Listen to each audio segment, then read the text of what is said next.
गिरधारी जी के क्लास में आपका स्वागत है।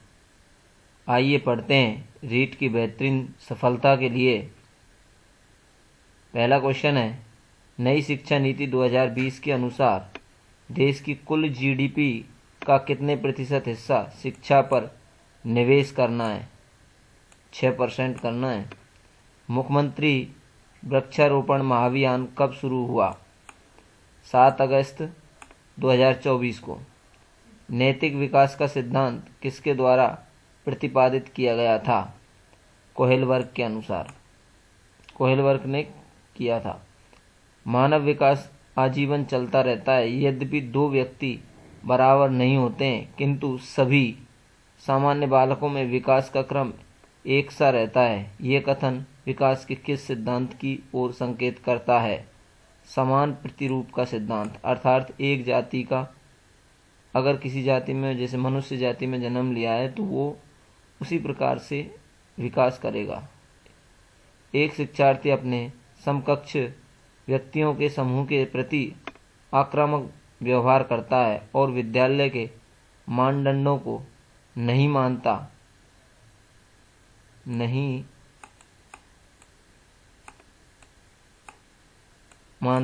इस विद्यार्थी को किस सहायता की आवश्यकता है? वह है भावात्मक क्षेत्र।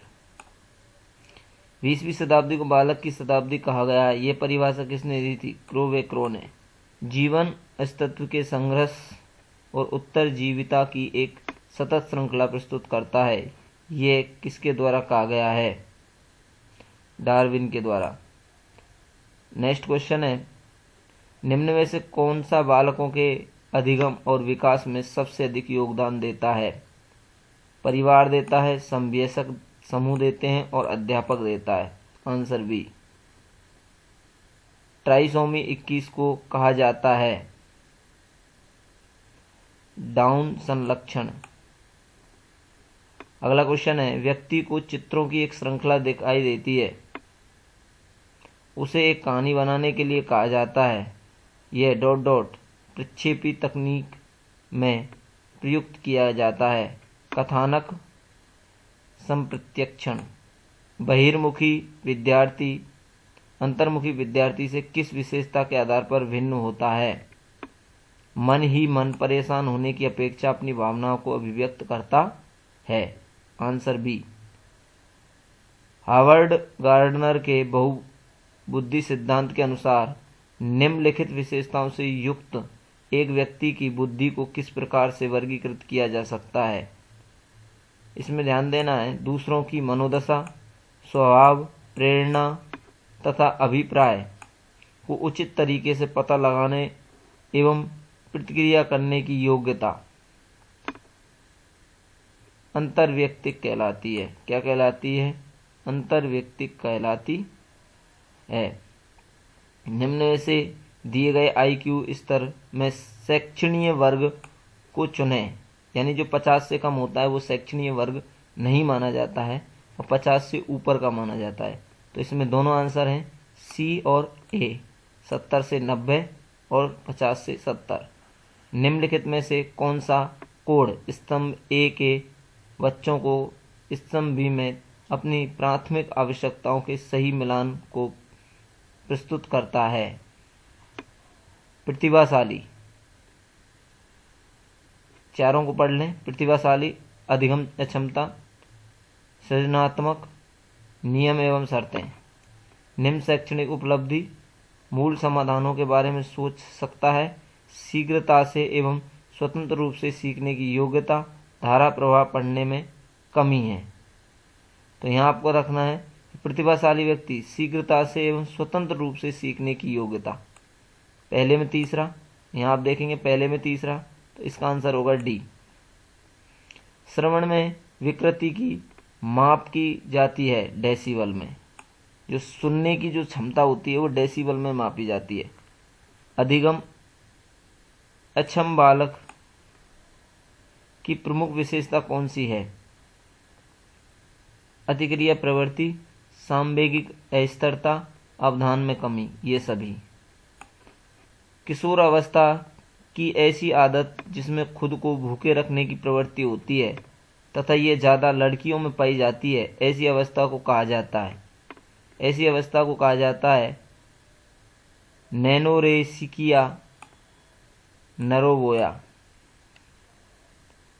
अगला क्वेश्चन है, जब कोई बारंबार अपनी कमजोरियों से निकलने में असफल होता है और कुछ प्रवीणता हासिल करता है या साधारणतः अधीनता व अपकर्ष को ज़्यादा बल देने लगता है, ऊपरी लिखित तथ्य को किसने हीन भावना कहा? अल्फ्रेड एडलर ने। रिद्धिमा ध्यान की कमी से पीड़ित है और वे शिशु जैसे व्यवहार को प्रत्यावर्तित करती है। यह समायोजन तंत्र है। प्रतिगमन, जिस प्रक्रिया में व्यक्ति दूसरों के व्यवहार को देखकर सीखता है न कि प्रत्यक्ष अनुभव के, को कहा जाता है सामाजिक अधिगम। चिंतन क्या है? प्रतीकों का प्रयोग, भाषा का प्रयोग या प्रात्यक्षिक प्रक्रिया। संप्रत्य अधिगम, प्रतीकों का प्रयोग। यदि बाह्य प्रेरणा एक अंत की युक्ति है तो आंतरिक अभिप्रेरणा है एक शुरुआत, अपने आप में एक अंत, एक शुरुआत तथा अंत, उपरोक्त कोई भी नहीं। तो इसमें आएगा आपका अपने आप में एक अंत, बी आंसर। अगला क्वेश्चन है, बाल केंद्रित शिक्षण विधि का अर्थ है। बाल केंद्रित शिक्षण विधि का अर्थ है, ध्यान रखना है,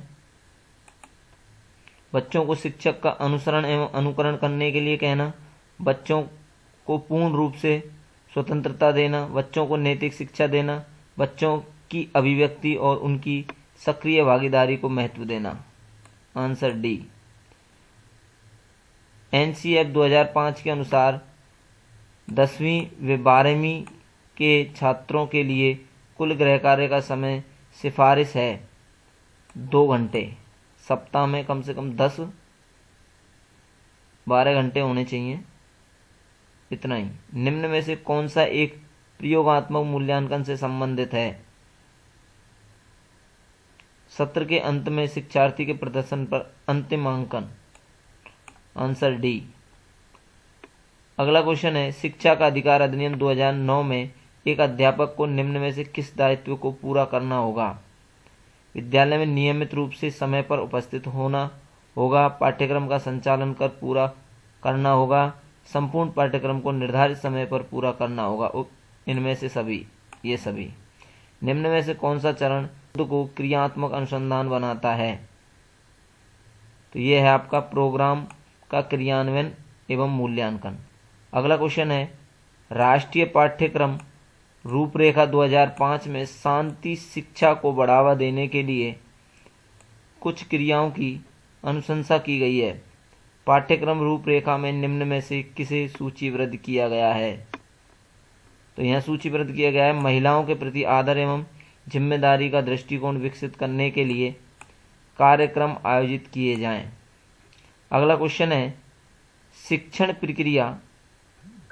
प्रक्रिया में विद्यार्थी है, आश्रित चर है,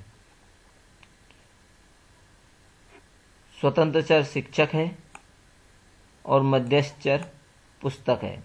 तो आपको ये याद रखने हैं तीनों चर। गिरधारी जी के क्लास में आपका स्वागत है। हमारे चैनल को लाइक करें, सब्सक्राइब करें। धन्यवाद।